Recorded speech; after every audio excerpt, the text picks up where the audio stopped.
Hello everyone, मैं हूं सचिन। आज मैं आप सभी को क्लास 12 से हिस्ट्री का जो आपका फोर्थ चैप्टर है थिंकर्स बिलीफ्स एंड बिल्डिंग्स, इसकी इजी एक्सप्लेनेशन करवाने जा रहा हूं। न्यू वीडियो है 2025-26 सिलेबस के अकॉर्डिंग, और आपको फ्री पीडीएफ नोट्स भी प्रोवाइड करवा दिए जाएंगे। तो आज मैं आपको चैप्टर 4 है आपका, फर्स्ट बुक आपकी आज ख़त्म हो जाएगी, वो है थिंकर बिलीफ एंड बिल्डिंग्स। तो देखते हैं कि इसके अंदर आपको क्या क्या करना है। सबसे पहले मैं आपको इंट्रोडक्शन बताऊंगा कि ये चैप्टर में हम क्या पढ़ने जा रहे हैं। ओके, इंट्रोडक्शन काफ़ी इंपॉर्टेंट है। तो what we will learn in this chapter, तो in this chapter we are going to take a long journey through 1000 years of history to explore how ancient Indian philosophers and thinkers tried to understand the world they lived in। हजारों सालों तक हमारे इस world में बहुत से thinkers आए। Specifically हम इंडिया के बारे में पढ़ेंगे। उन्होंने दुनिया को अपनी नज़र में क्या समझा। इन थिंकर्स ने कुछ क्वेश्चंस पूछे कि लाइफ क्या है, वाई इज़ देयर सफरिंग, अगर कोई सफ़र कर रहा है, कोई दुख में है तो वो क्यों है, हाउ शुड वी लिव, हमें कैसे जीना चाहिए, ये सारी चीज़ें हैं। उन्होंने अपने इस सभी क्वेश्चंस के आंसर्स को भी दुनिया को बताया, और उसके लिए उन्होंने अपनी टीचिंग्स यानी कि अपनी शिक्षाएं दी, बोलकर, ओरली, रिटन में यानी कि बुक्स वगैरह हमें मिलती हैं, स्क्रिप्चर्स मिलते हैं, आर्ट एंड आर्किटेक्चर यानी कि मंदिर मिलते हैं, स्तूप मिलते हैं, स्कल्पचर्स यानी कि मूर्तियाँ वगैरह मिलती हैं, जहाँ से हमें पता चलता है कि उन लोगों ने इसका आंसर क्या क्या दिया है अपने को। तो मेन फोकस हमारा ये जो चैप्टर है ये बुद्धिज़्म के ऊपर करता है। ठीक है, आपको पता है बहुत बड़ा रिलीजन है, इंडिया के अंदर है, लेकिन ओनली बुद्धिज़्म नहीं, इसके अलावा while this chapter mainly Buddhism के अंदर बात करेंगे हम, लेकिन इसके अलावा कुछ और भी हम डिस्कस करेंगे, जैसे जैनिज़्म। ठीक है, जो लोग जैन होते हैं तो उनके बारे में हम पढ़ेंगे, और ब्राह्मणिकल ट्रेडिशंस यानी कि जो हिंदुइज़्म जो है वो स्टार्टिंग में कैसा था वो मैं आपको इसमें करवाऊंगा। तो जितना भी आज मैं आपको इस चैप्टर में करवाऊंगा उसके सोर्सेज क्या हैं, उसके बारे में हमें कहाँ से पता चलता है। एक तो है रिलीजियस टेक्स्ट, यानी कि जो बुक्स वगैरह जो है रिलीजियस बुक्स हैं उनसे पता चलता है। इसके अलावा मॉन्यूमेंट्स हैं, जैसे कि टेम्पल, स्तूप, इनसे हमें बहुत सारी हिस्ट्री पता चलती है जब आप जाओगे इनमें। इंस्क्रिप्शंस मिलते हैं बहुत सारे, पत्थर के पिलर्स और केव्स यानी कि गुफाएं वगैरह भी मिलती हैं। तो ये सारी चीज़ों से हमें पता चलता है जो भी आज हम चैप्टर में पढ़ेंगे। स्तूप का मतलब क्या होता है, देखो ये एक होली प्लेस होता है, जैसे हिंदुओं में मंदिर होता है वैसे बुद्धिज़्म के अंदर ये स्तूप है। यानी कि ये क्या है, अगर आप देखोगे सेमी सर्कुलर है, ठीक है, और इसका एक एंट्री गेट है, और इस तरीके से इसका पूरा स्ट्रक्चर है। तो ये बुद्धिज़्म में बहुत ही ज़्यादा सेक्रेड प्लेस माना जाता है। इंडिया के अंदर बहुत ही फेमस एक स्तूप है जिसका नाम है द सांची स्तूप। ये एमपी में है, मध्य प्रदेश में। ओके, तो it is a great example of how ideas were express through architecture. आप अगर इसका आर्किटेक्चर देखोगे ढंग से तो आपको पता चलेगा कि एक एक आर्किटेक्चर की एक एक चीज़ के अंदर आपको कोई स्टोरी टेलिंग मतलब देखने को मिलेगी। एक एक मूर्ति आपको कुछ कहानी बताएगी। तो ये है अपना मध्य प्रदेश, ठीक है, दिस इज मध्य प्रदेश, और यहीं पे सांची का स्तूप है। तो सांची का स्तूप मैं आपको बताता हूँ, आपको पता चलता है we will study the Sanchi stupa in detail in this chapter to understand. Sanchi के स्तूप से ही हमें बुद्धिज़्म की बहुत सारी टीचिंग्स देखने को मिलती हैं। जो आर्ट है बुद्धिज़्म में, जो आर्किटेक्चर है, वो उस पीरियड में क्या चलता था वो पता चलता है। How religion was connected with daily life, कि रिलीजन कैसे हमारी डेली लाइफ से कनेक्टेड था वो भी देखने को मिलता है। तो आपकी एनसीईआरटी का जो पहला टॉपिक है वो है a glimpse of Sanchi, Sanchi एक झलक में। तो देखो सांची का जो स्तूप है इसमें 19th सेंचुरी की हम बात करें तो उस टाइम पे अपने यहाँ पे यूरोपियंस थे। यूरोपियंस बहुत ज़्यादा इंटरेस्टेड थे सांची के स्तूप में 19th सेंचुरी में। स्पेशली जो फ्रेंच लोग थे और जो ब्रिटिशर्स थे became very interested in Indian historical movements. हमारे यहाँ पे जितने भी मॉन्यूमेंट्स थे हिस्टोरिकल वो उठाकर ओरिजिनल अपने वहाँ पर ले गए म्यूजियम्स में, और इसी तरीके से वो सांची के स्तूप में भी इंटरेस्टेड थे। देखो ये सांची का स्तूप है, और इसमें ये जो इसका एंट्री गेट है इसको कहा जाता है तोरण, गेटवे। ओके, ये जो ईस्ट साइड वाला गेट है इसको वो लोग ले जाना चाहते थे अपने यूरोप में, और क्योंकि ये बहुत ब्यूटीफुल था। हुआ क्या, the French wanted to take it to France and keep it in a museum. जो फ्रेंच लोग थे वो फ्रांस ले जाना चाहते थे, और उन्होंने उस टाइम पे भोपाल की जो बेगम थी, यानी कि बेगम्स का रूल था, बेगम का नाम था शाहजहां बेगम। तो जो भोपाल की रूलर है उससे परमिशन मांगी। तो some British officials also showed interest, French लोगों के साथ ब्रिटिशर्स भी इक्वली इंटरेस्टेड थे, वो भी परमिशन मांगते हैं सेम चीज करने की। होता क्या है कि luckily neither the French nor the British, ना ही फ्रेंच ना ही ब्रिटिशर्स, किसी को भी ये गेटवे नहीं मिला। उनको एक प्लास्टर कास्ट कॉपी, प्लास्टर की एक कॉपी बना के हूबहू दे दी गई और उसको वहाँ पे उन्होंने म्यूजियम में वो ले गए। सो द ओरिजिनल वाला जो था ईस्टर्न गेटवे वो वहीं पर रहा, उसको रिमूव नहीं किया गया, आज भी वो सांची में है। ठीक है, तो ये इनका कंट्रीब्यूशन है। Bhopal rulers and the preservation of Sanchi, Bhopal के रूलर्स ने बहुत बड़ा कंट्रीब्यूशन दिया है सांची को बचाने में।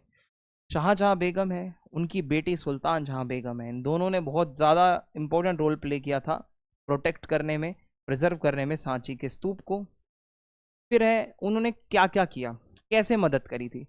एक तो उन्होंने मनी, पैसे दिए उसको बनाने में, उसको रिपेयर करने में, उसके कंजर्वेशन में, और सपोर्ट किए efforts to maintain the historical value of Sanchi, Sanchi को बचा के रखा, उसकी जो हिस्टोरिकल वैल्यू है उसको बचा के रखा, ये इन्होंने किया था। अब एक नाम आता है यहाँ पे, John Marshall.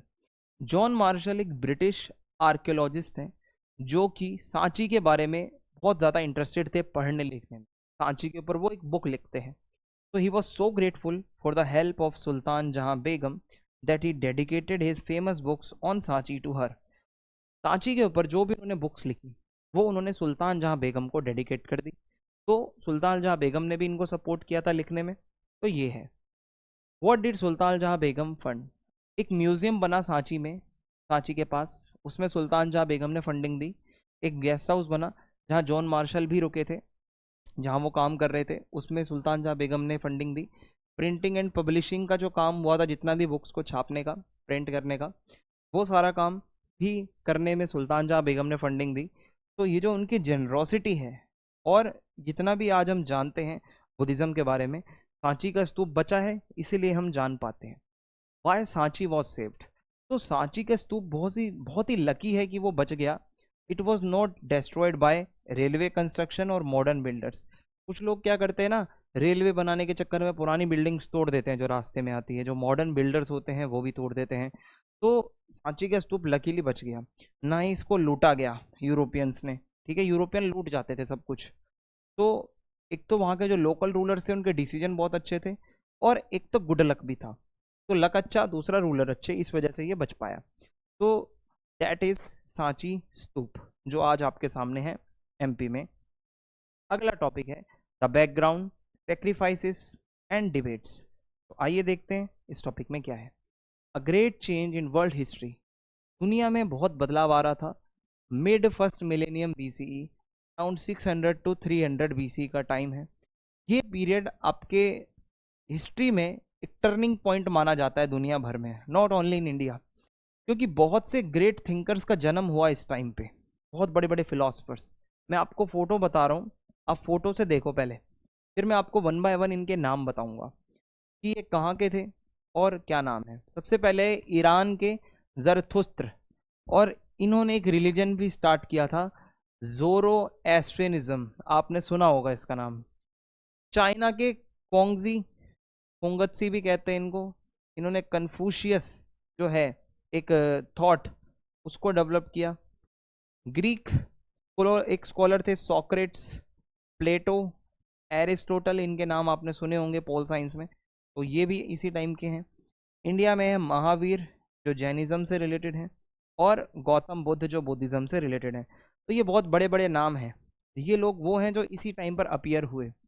What were these thinkers trying to do, जो बड़े बड़े थिंकर्स हैं ये क्या करना चाहते थे, ये क्वेश्चन कर रहे थे कि लाइफ का मीनिंग क्या है, हम एग्जिस्ट क्यों करते हैं, पर्पस क्या है, हाउ इज़ द यूनिवर्स और cosmic order connected to human life, ये यूनिवर्स कैसे हमसे कनेक्टेड है, what is the right and wrong, सही क्या है गलत क्या है, हाउ शुड ह्यूमंस बिहेव, हमको बिहेव कैसा करना चाहिए। तो ये सब क्वेश्चंस के आंसर दिए इन्होंने। तो what was happening in India, उस टाइम पे क्या हो रहा था इंडिया में, जो अपना नॉर्थ इंडिया है, ठीक है, जो गंगा वैली वाला एरिया है, वहाँ न्यू किंगडम्स और नई सिटीज बनाई जा रही थी। सोशल लाइफ में क्या था कि कास्टिज्म आ गया था, फैमिली में रोल्स थे सबके फिक्स थे जो कि अब बदल रहे थे धीरे धीरे धीरे धीरे। इकोनॉमिक लाइफ की बात करें, farming, trading and jobs was also transforming. तो बहुत सारे चेंजेस जो आ रहे थे। ठीक है, आगे बढ़ते हैं। The sacrificial tradition in early India. तो before new ideas like Buddhism and Jainism came, जब बुद्धिज्म और जैनिज्म नहीं था तो उससे पहले क्या था, कुछ और भी रिलीजियस ट्रेडिशंस थे इंडिया के अंदर। One important early tradition was the वैदिक ट्रेडिशन, यानी कि जो वैदिक ट्रेडिशन है वो इंडिया में बहुत ज़्यादा था। वेदों में जो लिखा होता था हम उसी को मानते थे। ठीक है, और ऋग्वेद में बेसिकली सब कुछ लिखा हुआ था। What is the Rigveda? Rigveda क्या है? ऋग्वेद में क्या है, बहुत सारे श्लोक लिखे हैं, हिम्स लिखी हैं जिनको गाया जाता था। ये रिलीजियस सॉन्ग्स थे। तो ऋग्वेद को कंपाइल किया गया 1500 बीसी और 1000 बीसी के बीच में। ये जो हिम्स है ऋग्वेद के अंदर जो लिखा हुआ है वो गॉड्स के बारे में लिखा है। अग्नि देवता जो कि फायर के गॉड हैं, इंद्रदेव जो कि रेन और वॉर के गॉड हैं, सोमदेव जो कि गॉड भी हैं और एक सेक्रेड प्लांट भी हैं। तो इन सभी के बारे में ऋग्वेद हमें बताता है। सबसे पुराना वेद अपना यही है। सेक्रीफाइसेस जो होते थे, यानी कि जो यज्ञ हवन ये सब करवाया जाता था, ये क्यों करवाया जाता था? तो ऋग्वेद में लिखा है लोग चाहते थे ज़्यादा से ज़्यादा कैटल हो उनके पास, यानी कि गाय, ठीक है, भैंस, और सबको पुत्र प्राप्ति करनी थी, यानी कि सबको चाहिए था लड़का हो, हमारा लड़का पैदा हो, उसके लिए यज्ञ करवाए जाते थे, बलि दी जाती थी। गुड हेल्थ और लॉन्ग लाइफ, लंबा जियो, हेल्दी रहो, इसके लिए भी हवन यज्ञ करवाए जाते थे। वो परफॉर्म्ड द सैक्रिफाइसेस। ये हवन और यज्ञ कौन करवाता था, परफॉर्म कौन करता था? तो जो पूरी कम्युनिटी होती थी वो मिलकर करती थी इन द बिगिनिंग। ठीक है, अर्ली वैदिक पीरियड में, शुरू शुरू में। लेकिन बाद में लेटर ऑन अराउंड 1000 बीसी से 500 बीसी का जब टाइम आया तो जितने भी यज्ञ वगैरह होते थे वो फैमिली का हेड करता था। हर फैमिली में एक हेड होता है, घर का मुखिया, वो करता था। लेकिन पहले सब लोग मिल के करते थे। ये इसीलिए होता था, मैंने आपको बता दिया है यज्ञ का रीजन क्या था। कुछ बड़े बड़े यज्ञ होते हैं जैसे राजसूय यज्ञ, अश्वमेघ यज्ञ। ये बड़े बड़े जो सरदार होते हैं, चीफ, राजा, महाराजा, वो करवाते थे ताकि वो पावर में बने रहें, पावरफुल रहें। तो these were large royal rituals, सिर्फ एक राजा ही करवा सकता था इसको। रामायण अगर आपने देखी है तो आपको अश्वमेघ यज्ञ के बारे में पता होगा, जिसमें एक घोड़ा छोड़ दिया जाता है। जहाँ जहाँ तक वो घोड़ा जाएगा वो पूरी टेरिटरी उस राजा की हो जाएगी, जैसे राजा राम की हुई थी। जो उसको रोकेगा इट मीन्स वो राजा को चैलेंज कर रहा है लड़ाई लड़ने के लिए। तो ये बात है। तो जो ब्राह्मण प्रीस्ट होते थे वो उसको कंडक्ट करते थे, यानी कि जो पंडित वगैरह होते थे। तो 6th सेंचुरी के आसपास लोगों ने सवाल करना स्टार्ट किया लाइफ को लेकर, डेथ को लेकर, डेथ के बाद क्या होता है, कि लाइफ का मीनिंग क्या है, क्या कोई लाइफ है मरने के बाद, क्या लोग दोबारा पैदा हो सकते हैं, रीबॉर्न होते हैं, if so is rebirth a result of past actions, क्या हमने पास्ट में जो कर्म किए हैं उसके बेसिस पे आपको पुनर्जन्म मिलता है क्या? ये लोगों के मन में सवाल आए तो डिबेट्स भी होने लगी।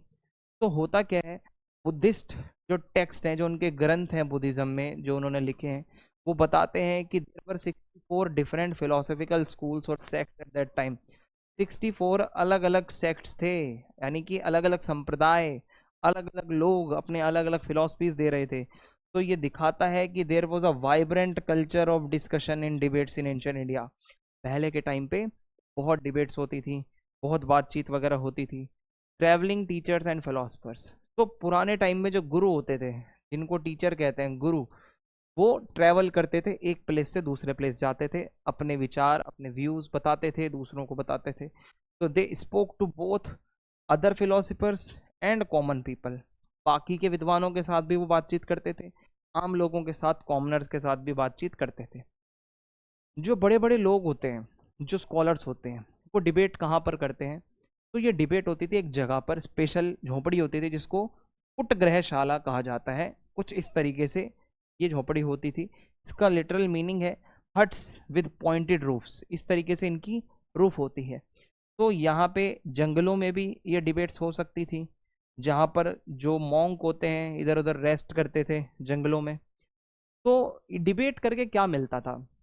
अगर कोई टीचर, मान लो कोई गुरु डिबेट में जीत जाता है, जो हारा हुआ गुरु है उसके जितने भी फॉलोवर्स हैं वो इस वाले के चेले बन जाएंगे, तो उससे उसकी पॉपुलैरिटी और ज़्यादा बढ़ जाएगी, है ना, जब जब आप डिबेट जीतते जाओगे। तो यहीं से महावीर जी आते हैं, यहीं से गौतम बुद्ध जी आते हैं। तो महावीर और गौतम बुद्ध इन्हीं में से एक फेमस टीचर्स थे।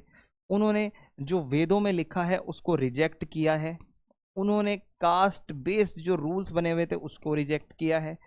वो कहते हैं मैन हो चाहे विमेन हो, सबको मोक्ष मिल सकता है अगर आप सेल्फ खुद से एफर्ट करते हो, किसी और की जरूरत अपने को नहीं है। आई होप यहाँ तक आपको अच्छे से सब कुछ समझ में आ गया होगा। नेक्स्ट टॉपिक है beyond worldly pleasures, the message of Mahavir. Jainism में क्या टीचिंग्स हैं, जैनिज्म हमें क्या सिखाता है, ये अब मैं आपको पढ़ाऊंगा। तो नॉर्थ इंडिया में महावीर जी के आने से पहले ही जैनिज्म आ चुका था। First of all Mahavir ji से जैनिज्म स्टार्ट नहीं होता है।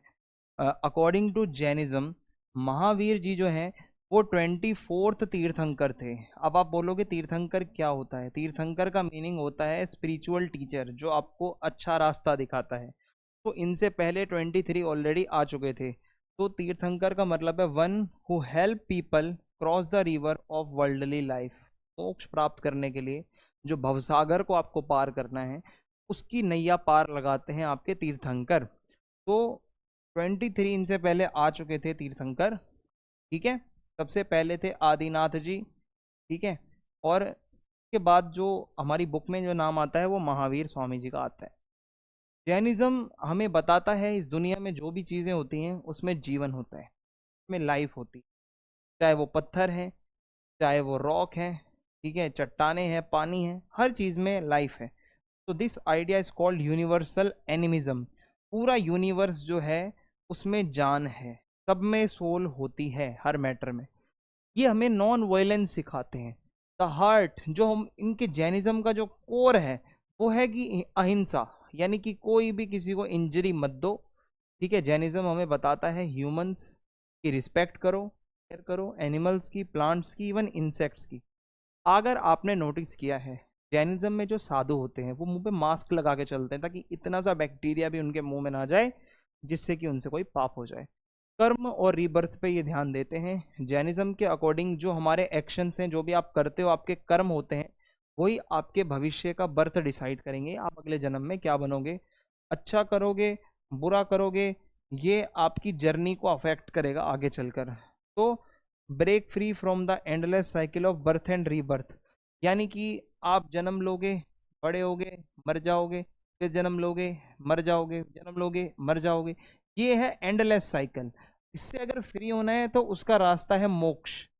तो जैनिज्म हमें यही गोल बताता है कि मोक्ष प्राप्ति के लिए जाओ, ओके। तो अगर आपको मोक्ष प्राप्त करनी है तो सबसे पहले जितने भी डिजायर्स हैं, पोजेशंस हैं, वर्ल्डली लाइफ है, दुनिया में जो चीजें, उसको त्याग दो। एसेटिज्म यानी कि सिंपल लाइफ जियो, एकदम स्ट्रिक्ट, बिल्कुल साधु की तरह जियो। पीनेंस यानी कि accepting the pain to purify the soul, अपनी आत्मा को प्योरीफाई करने के लिए दर्द भी झेलो। मोनेस्टिक लाइफ, मॉन्क बन जाओ या नन बन जाओ अगर लड़की हो तो, ठीक है। तो 5 बातें हैं जो जैनिज्म में बताई जाती हैं। सबसे पहला अहिंसा, यानी कि किसी को नुकसान ना पहुंचाओ। सत्य यानी कि डू नॉट लाई, कभी झूठ मत बोलो। अस्तेय यानी कि चोरी चकारी मत करो। ब्रह्मचर्य यानी कि सेलिबेसी का पाथ फॉलो करो, यानी कि वही है कि जो ब्रह्मचर्य का पालन करो, लड़कियों वगैरह से दूर रहो, जो लालची चीज़ें हैं उनसे हट जाओ। अपरिग्रह यानी कि give up possessions and property, यानी कि जो भी प्रॉपर्टी है, जो भी धन संपत्ति है, सब त्याग दो, कुछ मत रखो अपने पास में। Jainism spread across India. Time के साथ साथ जैनिज्म ग्रेजुअली बहुत से इंडिया के एरियाज़ में स्प्रेड हो गया। जैसे बुद्धिज़्म हुआ था, जैनिज्म इंडिया के बाहर भी गया और बहुत सारे फॉलोवर्स इसके जुड़े। जैसे कि आप यहाँ पे देखोगे North India, South India, even Sri Lanka, even South East Asia, हर जगह तक जैनिज्म पहुँचा है। तो जो जैनिज्म के अंदर जो स्कॉलर्स हैं वो उन्होंने जो ग्रंथ लिखे हैं, जो टेक्स्ट लिखे हैं, बेसिकली वो मल्टीपल लैंग्वेजेस में हैं। प्राकृत में है जो सबसे पुराने टेक्स्ट हैं, संस्कृत में है जो स्कॉलर्स पढ़ सकते थे, साउथ इंडिया में जब जैनिज्म पहुंचा तो तमिल में भी उन्होंने अपने टेक्स्ट लिखे। कुछ इस तरीके से इनके टेक्स्ट दिखते हैं जो इनके ग्रंथ होते हैं। टेम्पल लाइब्रेरीज, तो जैन टेम्पल जो होते हैं वहाँ पे लाइब्रेरीज भी होती हैं जो वैल्यूएबल मैन्युस्क्रिप्ट्स होती हैं जो लिखी हुई हाथ से केयरफुली उसको वहाँ प्रिजर्व करके रखा जाता है। और ये दिखाता है कि लर्निंग की और प्रिजर्वेशन की कितनी इंपॉर्टेंस है जैन कल्चर के अंदर। अब महात्मा बुद्ध के बारे में बात करते हैं। Who was Mahatma Buddha? तो इनका नाम था गौतम बुद्ध। बहुत ही बड़े स्पिरिचुअल टीचर हैं एंशियंट इंडिया के 6th सेंचुरी BC के। वो फोकस करते हैं सच क्या है उसको तलाशो, फाइंडिंग द ट्रूथ। लाइफ में क्यों जी रहे हो, सफरिंग का रीज़न क्या है, लिबरेशन यानी कि मोक्ष कैसे मिलेगा। उनकी जो टीचिंग्स हैं वही आगे चलकर बुद्धिज़्म का एक कोर, एक वो बेस बनी जिसके दम पर बुद्धिज़्म आज चल रहा है, एक बहुत बड़ा रिलीजन है। तो उनके मैसेज कहाँ कहाँ पर पहुँचे? महात्मा बुद्ध ने जो भी मैसेजेस दिए वो नॉर्थ में सेंट्रल एशिया से लेकर चाइना से लेकर कोरिया से लेकर जापान तक मैसेज पहुँचे। साउथ और ईस्ट की बात करूं तो श्रीलंका से लेकर म्यांमार से लेकर थाईलैंड से लेकर इंडोनेशिया, यहाँ तक इनके मैसेजेस पहुंचे हैं। आपको जान के हैरानी होगी इंडिया से बाहर आज की डेट में बुद्धिज़्म ज़्यादा फेमस है। तो उनकी जो टीचिंग्स है वो इंडिया को पार करके बुद्धिज़्म को एक ग्लोबल रिलीजन बनाती हैं। See this is R India. यहाँ गया, यहाँ गया, यहाँ गया, यहाँ, इधर इधर इधर, हर जगह, इवन कोरिया, जापान, यहाँ तक अपना बुद्धिज़्म पहुँचा है जो कि इंडिया का है। बुद्धिस्ट टेक्स्ट को पढ़ा जाता है बहुत ही केयरफुली, ठीक है। Historians have studied Buddhist text that were, जिसको एडिट किया गया है जिन टेक्स्ट को, ठीक है, ट्रांसलेट किया गया है अलग अलग लैंग्वेजेस में। उनको ध्यान से पढ़ना पड़ता है, एनालाइज करना पड़ता है कि क्या ओरिजिनल आइडियाज से वो मैच कर रहा है। तो हम महात्मा बुद्ध के बारे में कैसे जानते हैं? तो हमें हेजियोग्राफीज मिलती हैं। हेजियोग्राफी का मतलब होता है कोई भी जो बहुत बड़ा संत होता है उसकी लाइफ के बारे में जब कुछ हम लिखते हैं वो है हेजियोग्राफी। ये एक स्पिरिचुअल बायोग्राफी होती है जो किसी भी बहुत बड़े टीचर के बारे में, संत के बारे में लिखी जाती है। तो these were written at least 100 years after the Buddha's death. जब महात्मा बुद्ध जी की डेथ हुई थी तो उनके 100 साल बाद ये लिखा गया था। तो their main aim to preserve his memory, main goal यही था उनकी मेमोरी को बचा के रखना, उनकी ग्रेटनेस, जिससे आगे के लोग इंस्पायर हों। सिद्धार्थ अर्ली लाइफ, महात्मा बुद्ध का बचपन का नाम था सिद्धार्थ गौतम। आगे चलकर वो बुद्ध बने थे। बुद्ध उनका नाम पहले नहीं था। बुद्ध का मतलब होता है एनलाइटेंड वन, तो बचपन में थोड़ी ना एनलाइटनमेंट वो हो जाएगा।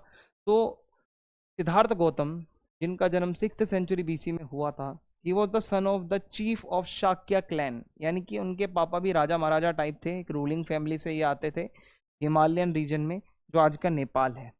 तो बहुत ही अच्छे घर से आते थे, लग्जरियस लाइफ चल रही है भाई, मस्त एकदम मज़े से रह रहे हैं। तो वो एक पैलेस में रहते थे और कोई दिक्कत नहीं थी, कोई सफरिंग नहीं, कोई सैडनेस नहीं, कोई हार्डशिप नहीं, कोई प्रॉब्लम थी नहीं लाइफ में। His father wanted to keep him away from the realities of life, जो जीवन की सच्चाई है, जो दुख है, उसके पापा उनको उससे दूर रखना चाहते थे। Hopping Siddharth would became a great king, वो चाहते थे कि महात्मा बुद्ध जो बचपन में सिद्धार्थ गौतम थे वो एक बहुत ही ग्रेट किंग बनेंगे। तो उन्होंने 4 चीज़ें देखी महात्मा बुद्ध ने। एक दिन सिद्धार्थ गौतम अपने चेरिएटर जो रथ चलाने वाला होता है उसको रिक्वेस्ट करके कहते हैं मुझे इस 4 दीवारी से बाहर ले चलो, मुझे बाहर की दुनिया देखनी। पहले उसने मना किया पर सिद्धार्थ गौतम ने जिद करी। तो हुआ क्या, वो बाहर निकले तो वो एक बूढ़े आदमी को देखते हैं जो बहुत पेन में था क्योंकि उसकी एजिंग हो रही थी, बूढ़ा हो चुका था। फिर वो एक सिक मैन, एक बीमार आदमी को देखते हैं कि वो बेचारा कितना सफ़र कर रहा है बीमारियों से। अ डेड बॉडी दिखाता है कि ये अल्टीमेट रियलिटी है, मरना सबको है। अ वॉन्डरिंग मॉन्क, वहीं उसको एक साधु भी दिखता है तो जो कि सब कुछ त्याग चुका है और बहुत शांत दिख रहा था, यानी कि कोई प्रॉब्लम में नहीं था। ये 4 साइट्स महात्मा बुद्ध ने जब देखी सिद्धार्थ गौतम ने तो उनकी लाइफ यहाँ से कम्प्लीटली चेंज हो गई। तो ये जो 4 साइट्स थी इससे सिद्धार्थ को रियलाइज़ हुआ कि बूढ़ा होना, बीमारियाँ आना और मरना ये इनएविटेबल है, इसको कोई नहीं बचा सकता, ये होना है। बूढ़े भी हो गए, बीमार भी हो गए, मरना भी है। जीवन की जो लग्जरीज हैं वो आपको इन सब चीज़ों से नहीं बचा सकती, कितना भी पैसा कमा लो, कितने भी महल में रह लो। अब उन्होंने अपना घर त्यागने का प्लान बनाया तो वो बहुत डिस्टर्ब हो गए बाहर का सीन देखकर। तो सिद्धार्थ ने डिसाइड किया वो अपने बीवी को, अपने बच्चों को, अपने पैलेस को छोड़कर आधी रात को निकल पड़े और वो एक वॉन्डरर बन गए, यानी कि इधर उधर भटकने वाले साधु। और जीवन की सच्चाई ढूंढने निकल पड़े। तो सिद्धार्थ गौतम अलग अलग जगहों पर जाते हैं, अलग अलग लोगों को अपना गुरु बनाते हैं। Extreme self denial and bodily torture, खुद को बहुत टॉर्चर किया, कांटों पर बैठकर तपस्याएं करी, धूप, गर्मी, सर्दी, बारिश, हर जगह पर वो बैठे और वो चाहते थे कि ये दर्द सहन करके उनको ज्ञान मिल जाएगा, एनलाइटनमेंट, बट ऐसा नहीं हुआ। तो लगभग वो मरते मरते बचे। उनको रियलाइज हुआ कि एक्सट्रीम पेन में जाने से आपको आंसर नहीं मिलेगा कभी भी। फिर उन्होंने एक मिडल पाथ अपनाया, लाइफ में एक बैलेंस बनाया, ना तो पूरा लग्जीरियस हो ना पूरा हार्श हो, यानी कि ना पूरा मोह माया में फंस जाओ, ना ऐसे कट्टर योगी बन जाओ कि आप खुद को मार दो। तो सिद्धार्थ गौतम एक पेड़ के नीचे बैठे जिसको बोधि ट्री कहा जाता है, जो बोध गया में है, बिहार में, और वहाँ पे उन्होंने मेडिटेशन करी कई दिनों तक। फाइनली उनको एनलाइटनमेंट मिला, यानी कि उनको एक स्पिरिचुअल अवेकनिंग, अंदर से वो एक नॉलेज उनको मिली जो वो तलाश रहे थे। तो इस टाइम पर उनका नाम बुद्ध पड़ा। पहले वो सिद्धार्थ थे, ठीक है। जब उनको नॉलेज मिली तो उसके बाद वो बुद्ध बन गए, यानी कि द एनलाइटेंड वन, जिसको नॉलेज मिल चुकी है, ट्रूथ पता चल चुका है लाइफ का, सफरिंग का रीजन पता चल चुका है, वो है बुद्ध। एनलाइटनमेंट के बाद महात्मा बुद्ध ने अपनी पूरी लाइफ ट्रैवल करने में गुजारी, लोगों को टीच करने में गुजारी, लोगों को बताया क्या करो क्या ना करो, अपने मैसेजेस को स्प्रेड किया। धम्म, जो हमने पिछले चैप्टर से पिछले में भी पढ़ा था, ठीक है, कि सही काम करो, सही तरीके से जियो, कंपैशनेट रहो, विजडम, नॉन वायलेंस, किसी के साथ लड़ाई झगड़ा वगैरह मत करो।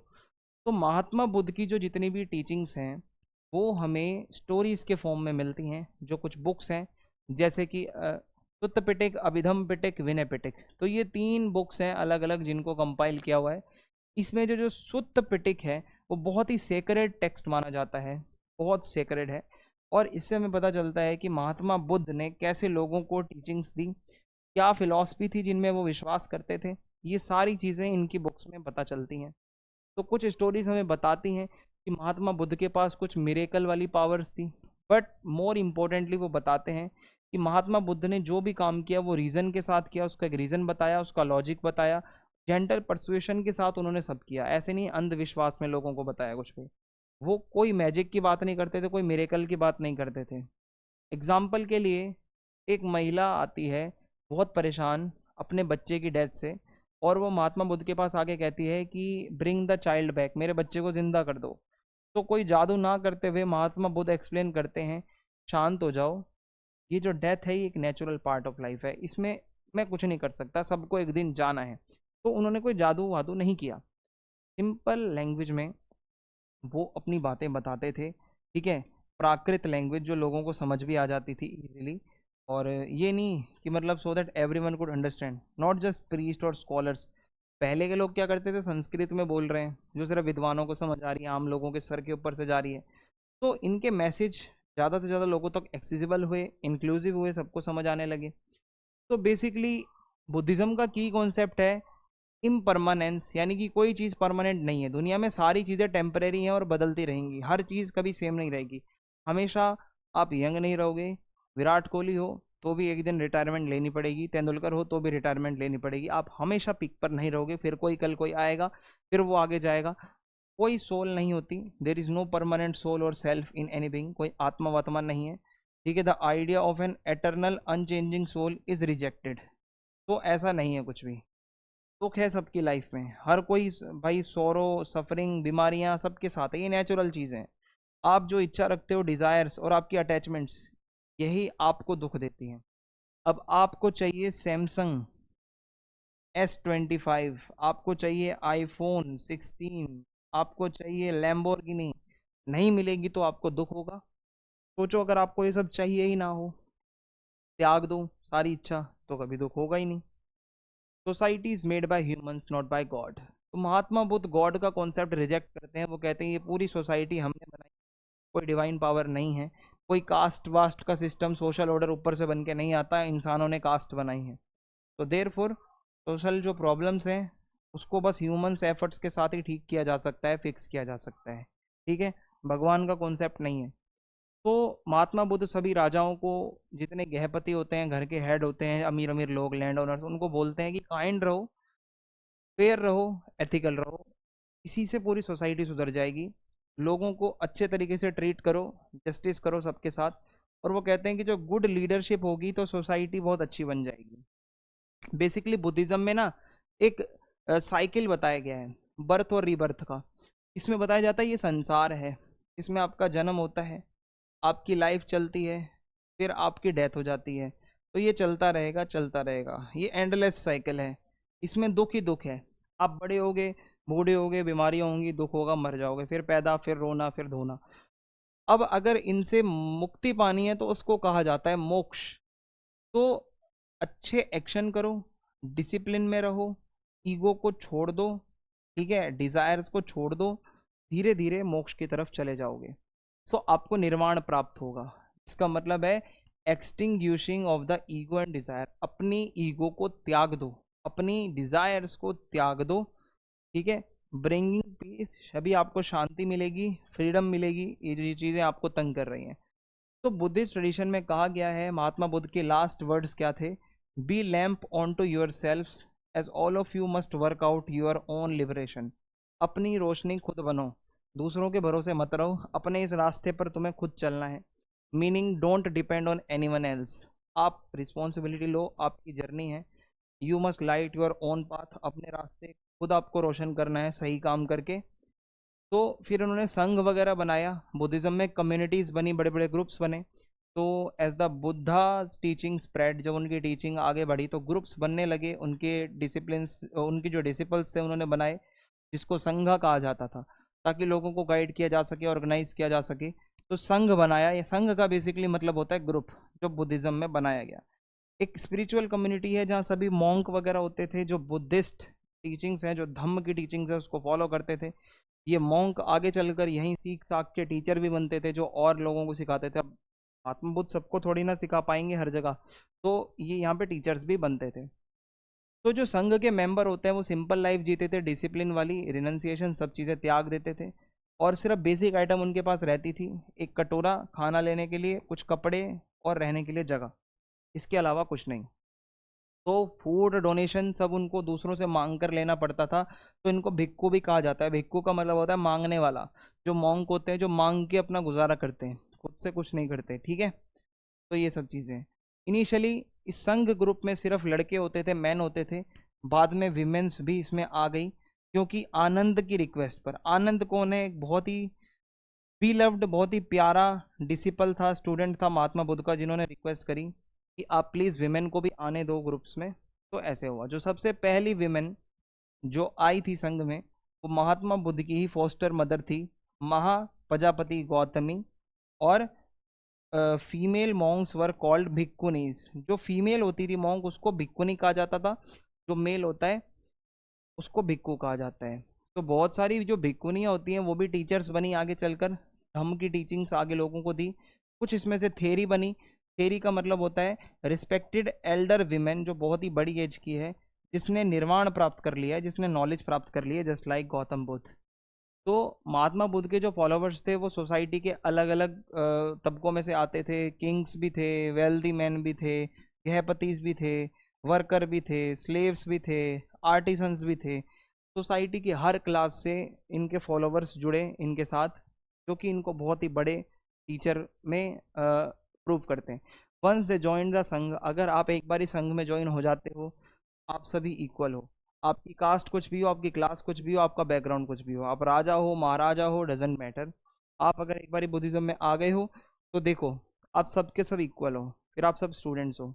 तो आई होप आपको यहाँ तक समझ में आया होगा। अब मैं आपको आगे लेके चलता हूँ। हमारा अगला टॉपिक है Buddhism learn from other religions, कि कैसे बुद्धिज्म ने बाकी रिलीजन से भी बहुत सारी चीज़ें सीखी हैं। तो बुद्धिज्म डिडंट ग्रो अलोन, ठीक है। बुद्धिज्म ने बहुत सारे बाकी रिलीजन्स हैं, जैसे ब्राह्मणिज्म, जिसको हम अर्ली हिंदुइज्म भी कहते हैं, जब ब्राह्मण्स का बहुत डोमिनेशन था। तो उस टाइम पे बहुत से ऐसे थे चीज़ें जो इन्होंने यहाँ से सीखी, जैनिज़्म से कुछ चीज़ें सीखी, और कुछ लोकल बिलीफ्स भी थे। तो इस तरीके से ये जो बुद्धिस्ट प्रैक्टिसेस हैं ये डेवलप्ड हुई हैं, ठीक है, धीरे धीरे धीरे धीरे करके। आगे बढ़ते हैं। How did people choose sacred places.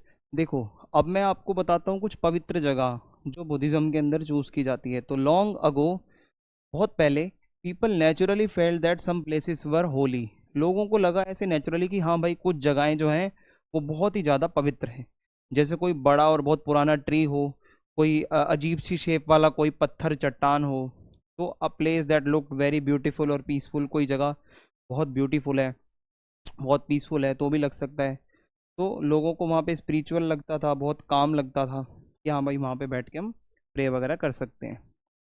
तो अब यहाँ पे एक टॉपिक आता है, चैत्य क्या है, चैत्य। तो लोगों ने छोटे छोटे प्रेयर स्पॉट्स बनाए कुछ होली प्लेसेस पे, यानी कि जो उनको सेक्रेट लगते थे, पवित्र लगते थे, वहाँ वो प्रेयर करते थे।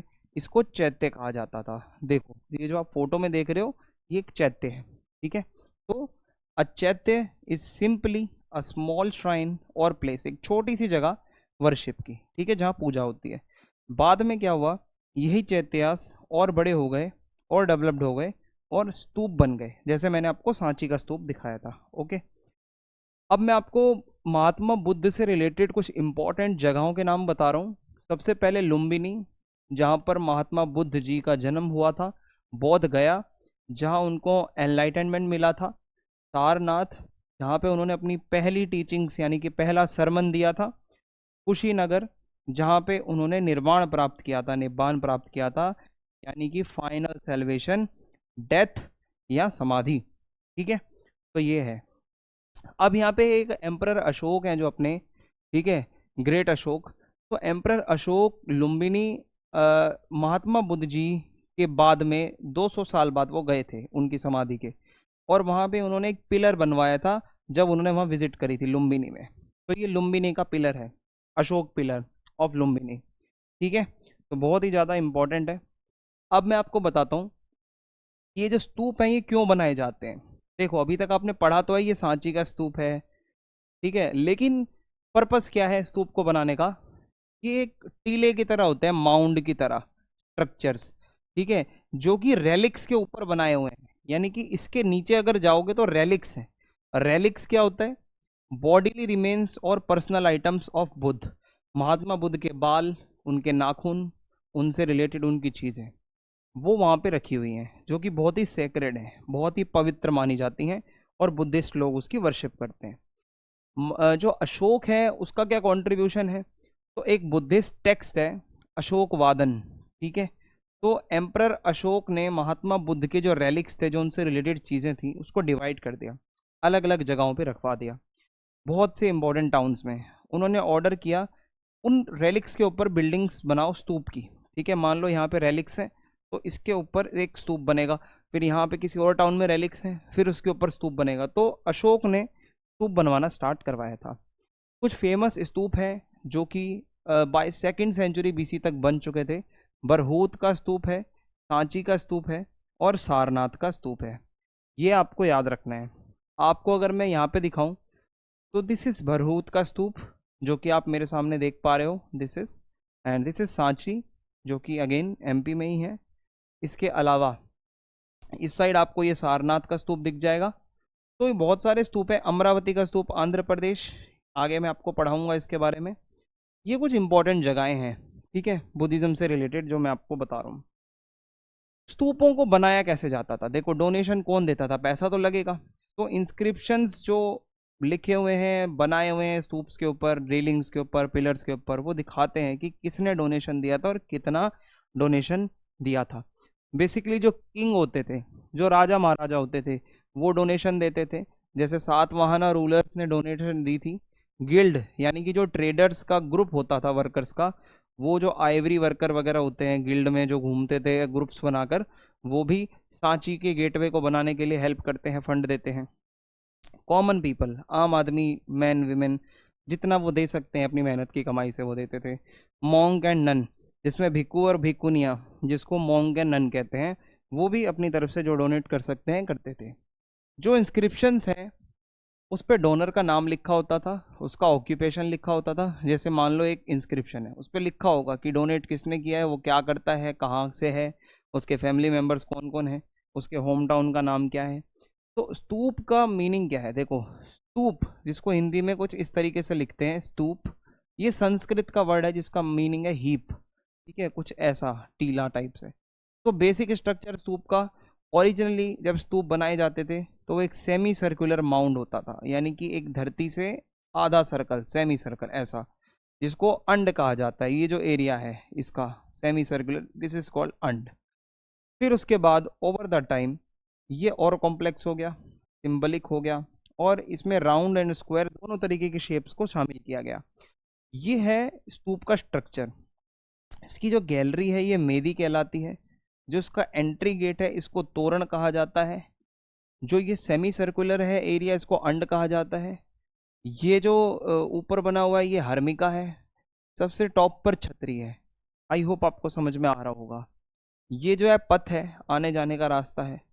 तो ये पूरा स्ट्रक्चर है कि एक स्तूप दिखता कैसे है अंदर से। मेन पार्ट्स है स्तूप के, अंड जो मैंने आपको बता दिया, डोम शेप्ड जो इस तरीके से है, हर्मिका जो ऊपर इसके ये वाली जो एरिया है दिस इज हर्मिका। फिर उसके बाद ये क्या दिखाती है, ये टॉप पर है, represent the abode of the gods, यानी कि हेवनली स्पेस, ये कोई हेवन से मतलब रिलेट करके इसको दिखाया जाता है। फिर इसका मास्ट है यस्ती, ठीक है, जो कि पोल सा बना हुआ है, ऊपर चल के आप जाओगे तो ये दिखाता है कि दुनिया का एक्सिस है, यहीं से दुनिया है। छतरी सबसे टॉप पर है, ये सबसे यस्ती के जस्ट ऊपर छतरी है, ठीक है, दिखाती है कि प्रोटेक्शन एंड रॉयलिटी। फिर रेलिंग्स बनी हुई है वेदिका, ठीक है, जैसे ये स्तूप है तो इसकी यहाँ पे कुछ रेलिंग्स वगैरह बनी हुई हैं, ठीक है। दिस इज वेदिका जो कि सराउंडिंग में है पूरे तरफ, चारों तरफ। ये सेक्रेड एरिया को ऑर्डिनरी एरिया से अलग करती है, एक मतलब सेपरेशन है। Every stupa has a story, हर स्तूप की एक स्टोरी है कि वो कैसे बना और वो कैसे डिस्कवर हुआ, ठीक है, सभी की अपनी अपनी अलग कहानी है। तो जैसा कि मैंने आपको बताया कि अमरावती का जो स्तूप है, मैं आपको इसके बारे में कुछ बताऊंगा। देखो अमरावती कहाँ है, ये आपका आंध्र प्रदेश का एरिया है, एंड दिस इज अमरावती का स्तूप। इसकी कहानी क्या है, बहुत इंपॉर्टेंट है। देखो द फेट ऑफ अमरावती स्तूप, इसकी किस्मत बहुत ख़राब थी, डिस्कवरी एंड डैमेज।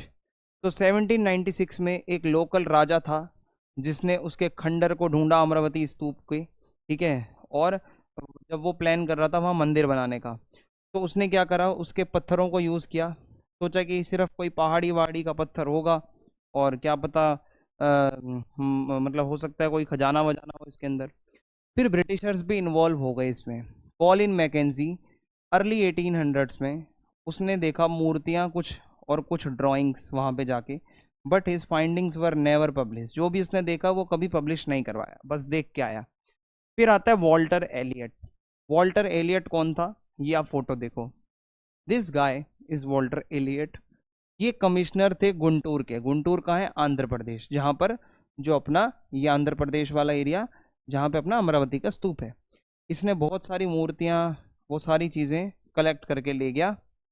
फिर उसके बाद क्या होता है कि ये कहता है कि Amaravati was one of the largest and most magnificent modest stupa, सबसे बड़ा आप कह सकते हो, बहुत सुंदर ये स्तूप था। Many slabs and sculptures were taken, जो उसके पत्थर थे, मूर्तियाँ थी, वो अंग्रेज उठा उठा कर ले गए। कुछ कैलकत्ता ले गए एशियाटिक सोसाइटी ऑफ बंगाल में, कुछ मद्रास में ले गए, इंडिया का ऑफिस था जहाँ पे, कुछ लंदन में ले गए, तो कुछ ब्रिटिश ऑफिशियल्स ने अपने गार्डन में मूर्तियाँ लगा ली। कोई पुरानी चीज़ को आप उठा उठा के कैसे ले जा सकते हो, पर ये अंग्रेज लोग करते थे, ले जाते थे। फिर आते हैं एच कोल। तो एच कोल एक आर्कियोलॉजिस्ट थे, वो कहते हैं कि ये एंशियंट जो चीज़ें हैं इसको कभी भी रिमूव नहीं करना चाहिए। Taking originals away was suicidal and indefensible. ये कहते हैं इसको कभी भी आप डिफेंस मत करो, इसका ये बहुत गलत बात है, आप पुरानी चीज़ें मत उठाओ। म्यूजियम्स में सिर्फ कॉपी होनी चाहिए, प्लास्टर की कॉपी, जैसे कि वो सांची के स्तूप की दी थी। ओरिजिनल हमेशा अपनी जगह पे रहनी चाहिए, जिसको सीतू प्रिजर्वेशन भी कहते हैं। तो वो उनके आइडिया को अमरावती के स्तूप के टाइम पर रिजेक्ट किया गया कि चल भाई क्या बकवास कर रहा है, पर सांची के स्तूप को जब बचाने की बारी आई तो इन्हीं का आइडिया काम आया और प्लास्टर वाला ही दिया गया था। सांची क्यों बचा, क्योंकि 1818 में वो डिस्कवर हुआ था और उस टाइम पे 3 out of 4 gateways were still standing, वो एकदम अच्छी हालत में था। 4 में से 3 गेट उसके ओके थे, एकदम टिप टॉप। चौथा गेटवे सिर्फ गिरा था पर फिर भी वहीं था, खंडर नहीं बना था। सो मेन जो माउंड है, जो वो पूरा मेन जो बना हुआ है वो भी अच्छी कंडीशन में था, तो उसको कोई वहाँ से उठा के नहीं लेके गया। मूर्तियों की बात करें तो sculptures taken to Europe, many sculptures from stupas were removed and sent to Europe. बहुत से स्तूप्स में जो मूर्तियाँ थी वो अंग्रेज लेकर यूरोप अपने म्यूजियम में ले गए, क्योंकि उनको लगता था बहुत ब्यूटीफुल है, वैल्यूएबल है, तो वो उसको अपने एरिया में डिस्प्ले करना चाहते थे फॉरेन कंट्री में ले जाके। अब मैं आपको कुछ आर्ट के बारे में बताता हूँ। शुरुआती टाइम में क्या होता था, जो स्टोरियाँ सुनाई जाती है ना, कहानियाँ, वो आर्ट के थ्रू सुनाई जाती थी। एक वर्ड आता है कैरी स्क्रोल्स, जिसका मीनिंग है चरण चित्र। व्हाट इज चरण चित्र? Let me show you. ये मेरे सामने समझ लो एक पेपर है, मैंने उस पर एक आर्ट बना रखा है, आपको कहानी सुनाऊंगा। ये ऐसा था, ये ऐसा था, फिर ऐसा हुआ, फिर आगे बढ़े। आपके पीछे पीछे आपको दिख रहा है कि उस आर्ट्स में वो सारी चीज़ें दिख रही हैं, डिपिक्टेड है। सो पॉइंट करके मैं आपको पिक्चर्स को कहानी सुनाऊंगा। दिस इज कॉल्ड चरण चित्र। सो स्कल्पचर्स एंड स्टोरी टेलर्स। देखो, स्कल्पचर्स जो मूर्तियां हैं स्तूप में, वो भी कहानियां बताती हैं, like picture books in stone. ठीक है, पत्थरों पर पूरी की पूरी पिक्चर्स बनी हुई हैं। Example a sculpture at Sanchi. देखो, ये सांची का तोरण द्वार है, उसका गेटवे है। कितनी डिटेलिंग के साथ यहाँ पे मूर्तियां बनी हुई हैं, ये अपने आप में कोई ना कोई कहानी सुना रही हैं, तो ये बहुत ही ज़्यादा इंपॉर्टेंट है। Art historians discovered it shows a story from the Vessantara Jataka. बताया जाता है, लेट मी शो यू, ये भी सांची के स्तूप में ही बना हुआ है। इतनी डिटेलिंग, इतने सारे लोग खड़े हैं, झोपड़ियों के सीन हैं, बहुत सारे लोग हैं। क्या दिखाया जा रहा है? ये वेशांतर जातक। जातक क्या है? बेसिकली जातक टेल्स होती हैं, कहानियाँ बुद्धिज्म के अंदर। ठीक है, जैसे अपने में यहाँ पे पुराण होती है ना, पुराण में कहानी होती है, तो जातक में क्या है, वेशांतर जातक नाम से एक कहानी है। तो एक जनरस किंग हुआ करता था, बहुत अच्छा राजा। उसने अपना सारा कुछ एक ब्राह्मण को दे दिया और वो खुद जंगलों में रहने चला गया अपने बीवी बच्चों के साथ। इस चीज़ को दिखाने के लिए ये मूर्ति बनाई गई। ठीक है, अंडरस्टैंडिंग बुद्धिस्ट आर्ट। तो अगर आपको बुद्धिस्ट स्कल्पचर्स को समझना है, तो आर्ट हिस्टोरियंस उस स्टडी को करते हैं, कंडक्ट स्टोरीज को, जो महात्मा बुद्ध से रिलेटेड स्टोरीज हैं, जो उनकी हेजियोग्राफीज में लिखी हैं। ठीक है, तो अक्सर स्टार्टिंग में महात्मा बुद्ध को सिंबलाइज करके दिखाया जाता था, जैसे कि चक्र बना हुआ है, स्तूप बना हुआ है, पेड़ बना हुआ है। यहाँ पर बुद्धिज्म से रिलेटेड आपको महात्मा बुद्ध नहीं दिखेंगे, यहाँ पे सिंबल्स हैं। अब ये सिंबल क्या दिखाते हैं?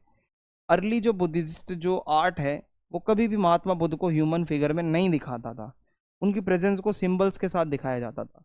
अगर कहीं एम्प्टी सीट बनी हुई है, तो सिंबल का मतलब है कि महात्मा बुद्ध मेडिटेट कर रहे हैं किसी बोधि ट्री के पास, जहाँ उनको ज्ञान प्राप्त हुआ। स्तूप बना हुआ है, तो वो दिखाता है कि उनकी फाइनल पासिंग अवे हो रही है, महापरिनिर्वाण, वो समाधि ले रहे हैं।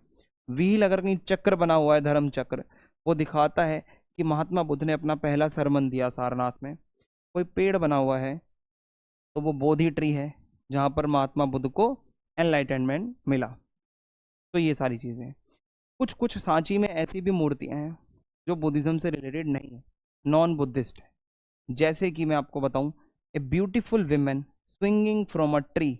लटकती हुई एक लड़की जो पेड़ को ऐसे पकड़ के खड़ी है। आप इसको देखो, ये बुद्धिज्म से रिलेटेड तो नहीं लग रही है। स्कॉलर्स कंफ्यूज हो गए, ये जो इमेज है ये बुद्धिस्ट थीम जैसे कि रिनंसिएशन और वो ज्ञान व्यान से रिलेटेड तो कोई फोटो है नहीं, ये तो थोड़ी डेकोरेटिव और स्पिरिचुअल सी लग रही है। बाद में पता चला ये शाल भंजिका है। शाल भंजिका क्या है? संस्कृत में शाल भंजिका को बताया गया है एक ऐसी विमेन जो जहाँ पर टच करे अगर पेड़ों को, तो वहाँ पर फूल उग जाएं, फल उग जाएं, तो उसको ऑस्पिशियस, लकी माना जाता था। इस वजह से वहाँ लगा हुआ था इसको। ये बुद्धिज्म से रिलेटेड नहीं थी, स्टिल लगाया हुआ है। कुछ ब्यूटीफुल एनिमल्स भी हैं सांची में, अगर आप जाओगे, एलिफेंट्स की मूर्तियाँ हैं, हॉर्सेस, मंकी, कैटल। तो ये दिखाता है कि बहुत सी चीज़ें हैं। इसको जोड़ के दिखाया जाता है, जातक स्टोरीज में भी बहुत से एनिमल्स आते हैं। तो हो सकता है ये जो मूर्तियाँ मैं बता रहा हूँ आपको, एनिमल्स बने हुए हैं, ये जातक स्टोरीज दिखा रहे हैं वो।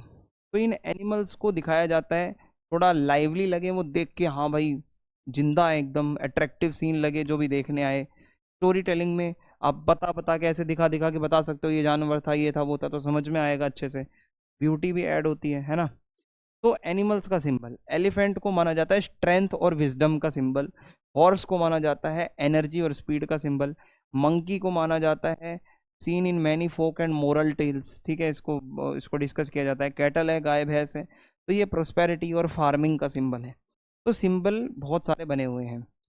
अब एक विमेन है और उस विमेन के दोनों तरफ हाथी हैं, और हो क्या रहा है, सराउंडेड बाय लोटस, उसके चारों तरफ लोटस है, एलिफेंट्स हैं जो पानी छिड़क रहे हैं।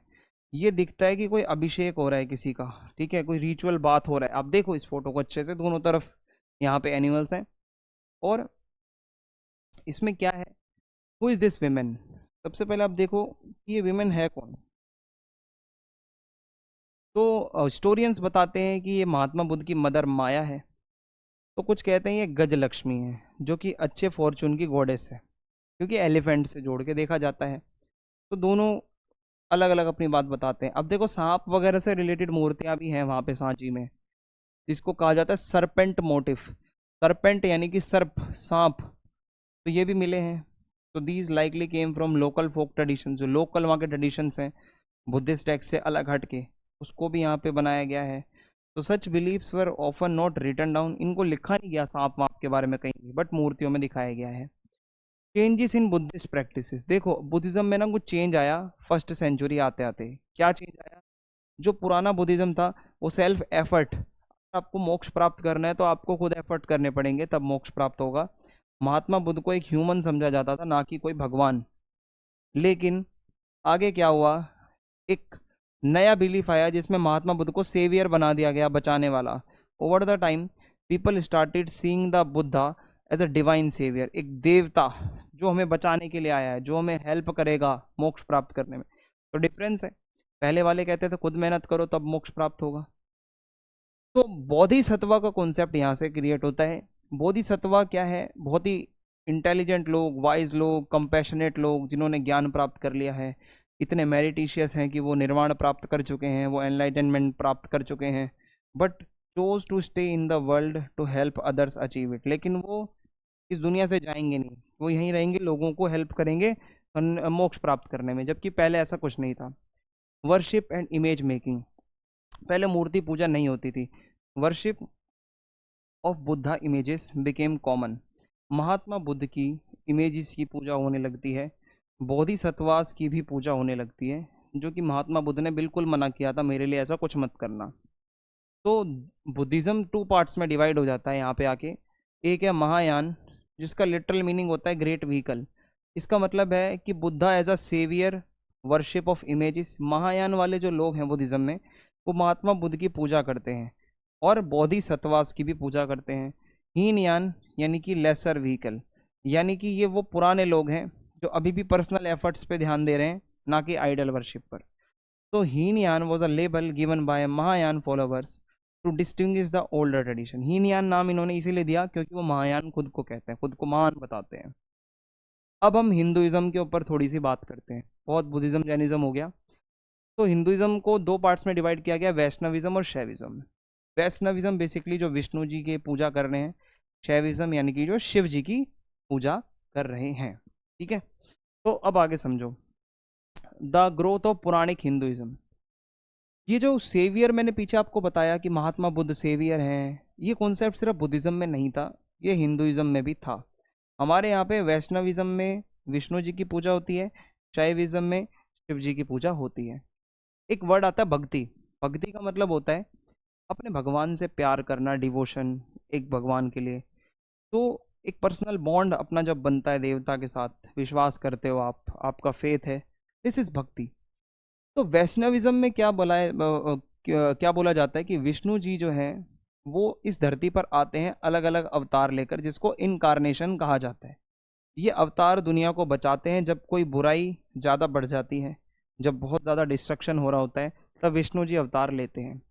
तो 10 अवतार बताए जाते हैं विष्णु जी के, भगवान श्री राम, श्री कृष्ण, परशुराम जी, वराह अवतार, नरसिंह अवतार, ठीक है, वामन अवतार। तो डिफरेंट रीजन्स, अलग अलग जगहों पर अलग अलग अवतार की स्टोरीज हैं। मथुरा में श्री कृष्ण जी, इसी तरीके से अयोध्या में श्री राम, शैविज्म की बात करें तो शिव जी की पूजा पहले लिंग रूप में होती थी, शिवलिंग में, जो कि एक सिंबल है। फिर कुछ टाइम बाद शिव जी को ह्यूमन रूप में पूजा जाने लगा, जैसा कि आप आज मूर्तियों में देखते हो इनको। तो ये जो the two truly understand the Hindu gods and goddesses one must know the stories behind them. आपको अगर भगवानों के बारे में जानना है तो आपको भगवानों की कहानियां पता होनी चाहिए। वो भगवानों की कहानियां आपको मिलते हैं पुराण में, गरुड़ पुराण, विष्णु पुराण, शिव पुराण। आप पढ़ोगे आपको देवताओं की कहानियां पता चलेंगी। पुराण क्या है? बेसिकली रिलीजियस टेक्स्ट है जो ब्राह्मणों ने लिखे थे फर्स्ट मिलेनियम सीई में। इसमें स्टोरीज हैं बहुत पुरानी पुरानी, जो हमें कहानियां बताती है गॉड और गॉडेस की, उनकी पावर्स उनको कैसे मिली। ठीक है। लैंग्वेज की बात करें तो पुराण सिंपल संस्कृत में लिखी होती है। पुराणों को जब पढ़ा जाता है तो लाउडली पढ़ा जाता है पब्लिक में, कॉमन पीपल उसको सुनते हैं, विमेन सुनते हैं। शूद्र जो लोअर कास्ट के हैं, who are not allowed to study the Vedas, वो पुराणों को सुन सकते हैं, वेदों को पढ़ नहीं सकते, ये याद रखना। टेम्पल्स की बात करूं तो होता क्या है, stupas like Sanchi were being built, early Hindu temples also begin to appear. जिस टाइम पे स्तूप्स वगैरह बन रहे थे, अपने भी टेम्पल्स बन रहे थे। सो दीज टेम्पल्स, ये भगवान के घर होते हैं, देवालय, देवघर। तो पहले के मंदिर कैसे होते थे? एक गर्भगृह होता है, ठीक है, एक स्क्वायर रूम होगा, स्क्वायर इस तरीके से, और इसमें एक डोरवे होगा, अंदर जाओगे जहाँ पे आप प्रेयर करोगे। शिखर यानी कि इसके ऊपर का एरिया होगा, ठीक है, शिखर ये इसका टॉप है। तो ये यहाँ बिल्कुल एकदम टॉल टॉवर है जो जस्ट गर्भगृह के ऊपर बना होगा, जो दिखाता है बहुत ग्रैंड और बहुत पवित्र जगह है। डेकोरेटेड वॉल्स होंगी जिसके ऊपर भगवानों की मूर्तियाँ, एनिमल्स, सिंबल्स बने होंगे। बाद में टेम्पल्स थोड़े से और थोड़े मॉडिफाई हुए, असेंबली हॉल्स बनाए गए, बड़ी बड़ी दीवारें बनाई गई, बड़े बड़े गेटवे बनाए गए, पानी के सप्लाई के सिस्टम्स बनाए गए मंदिरों में जो पहले नहीं होते थे। तो एक टेम्पल है यहाँ पे, मैं आपको आगे बताता हूँ, रॉक कट टेम्पल्स। ये क्या होता है, कुछ पुराने टेम्पल्स जो होते हैं उनको कार्विंग करके बनाए जाते थे, पत्थर को काट के, और वो artificial caves, these were like artificial caves. ऐसा लगता था जैसे जो केव्स वगैरह होती हैं, गुफाओं को काट के बनाया गया है, जैसे एलोरा के अंदर कैलाशनाथ टेम्पल है। तो रॉक कट ट्रेडिशन का सबसे बढ़िया पीक एग्जाम्पल है 8th सेंचुरी का कैलाशनाथ टेम्पल जो एलोरा में है। ये टेम्पल एक ही पत्थर को काट के बनाया गया है, मानोगे आप? मैं आपको दिखाता हूँ। पूरा का पूरा एक ही चट्टान थी ये पूरी, और इसको काट काट के कार्विंग कर करके इसको बनाया गया है। तो ये देखो आप कितने नेक्स्ट लेवल के अपने थे आर्किटेक्ट। तो एंशियंट इंडिया में बहुत रिच आर्टिस्ट ट्रेडिशंस रहे हैं। आर्किटेक्चर बहुत अच्छा था, स्कल्पचर बहुत अच्छा था, पेंटिंग बहुत अच्छी थी। तो बहुत से आर्ट वर्क तो डिस्ट्रॉय हो गए हैं, बट जो सर्वाइव होते हैं तो उससे आपको जो आज बचे हुए हैं आपको एटलीस्ट पता तो चलता है कि हाँ भाई अपने इंडिया में ऐसा भी होता था। European scholars in the 1800s, तो जब यूरोपियन स्कॉलर्स इंडियन मूर्तियों को देखते हैं तो वो बहुत ही कंफ्यूज और शॉक्ड थे। जब वो देखते हैं इतने सारे हाथ कैसे हैं इनके देवताओं के, उनको थोड़ी पता है देवता है, इतने सारे सर कैसे हैं, एनिमल ह्यूमन फिगर्स कैसे हैं, कि कोई मतलब आप देखोगे कि ऊपर से एनिमल फेस है, नीचे से ह्यूमन बॉडी अपने देवताओं में होती है। तो वो डर गए देख के कि ये कैसा है। फिर उन्होंने ग्रीक मूर्तियों से कंपैरिजन करा, उसको पता, उनको अंग्रेजों को आइडिया ही नहीं है इंडियन आर्ट का, वो ग्रीक आर्ट से कंपेयर कर रहे हैं। तो ग्रीक स्कल्पचर्स को उन्होंने ज़्यादा बढ़िया बताया कि जो ग्रीक मूर्तियां हैं वो ज़्यादा अच्छी हैं, ये इंडियंस पता नहीं क्या बनाते हैं। फिर क्या हुआ, डिस्कवरी ऑफ बुद्धा इमेजेस। तो वो बहुत ही एक्साइटेड थे जब उनको पता चला महात्मा बुद्ध से रिलेटेड उनके स्टैचूज, बोधिसत्वास के स्टैचूज तक्षशिला, पेशावर, हर जगह से मिल रहे हैं। और जो वहाँ के जो स्टैचूज हैं वो ग्रीक आर्ट की तरह बने गए हैं, अलग जगह से जो मिल रहे हैं वो वहाँ के आर्ट की तरह बनाए गए हैं। तो इससे पता चलता है कि आर्ट वहाँ का जो होगा लोकल, उसका इन्फ्लुएंस देखने को मिलेगा मूर्ति पर। ठीक है, अलग अलग जगह पर एक ही बंदे की अलग अलग मूर्तियाँ देखने में लग सकती हैं। यूजिंग टेक्स्ट टू अंडरस्टैंड, अब इन मूर्तियों को समझने के लिए फिर वो टेक्स्ट का यूज करते हैं। अगर हमें इंडिया की मूर्तियां समझनी है तो आपको पुराण पढ़नी पड़ेंगी, आपको पता चलेगा उस देवता के 4 हाथ क्यों हैं, आपको एपिक्स पढ़ने पड़ेंगे, तो तभी आपको एक्यूरेट वो पता चल पाएगी उसकी मीनिंग। सिर्फ आप ऐसे देख के नहीं बता सकते कि वो क्या है। द एग्जाम्पल ऑफ महाबलीपुरम, एक बहुत ही बड़ा पत्थर पड़ा है महाबलीपुरम में, उसके ऊपर ऐसे स्कल्पचर बनाया हुआ है, पत्थर पे ही वो मूर्ति बनी हुई है। डिटेल्ड एक सीन दिखाया जाता है वहाँ पे, लेट मी शो यू। ये देखो, कोई कहता है ये अर्जुन से रिलेटेड है, इसमें कुछ दिखाया जा रहा है, ठीक है, तो ये देखो पूरा पत्थर में ही मूर्तियां बना रखी हैं काट काट के। तो कुछ लोग मानते हैं कि नेचुरल क्रैक, ये जो पत्थर पे क्रैक आ रहा है वो दिखाता है गंगा रिवर जब वहां से निकल रहा है, हेवन से आया था, तो वो यहीं से आया था। कोई कहता है अर्जुन जो थे महाभारत के कैरेक्टर, वो वहां पे तपस्या कर रहे हैं अपने वेपन्स को लाने के लिए। सो ये पूरा महाबलीपुरम का पत्थर है जो आपके सामने है, जो मैंने अभी आपको दिखाया। ओके, तो इसी के साथ चैप्टर अपना खत्म होता है। फीडबैक जरूर देना, वीडियो को शेयर कर देना और लाइक कर देना। जय हिंद, जय भारत।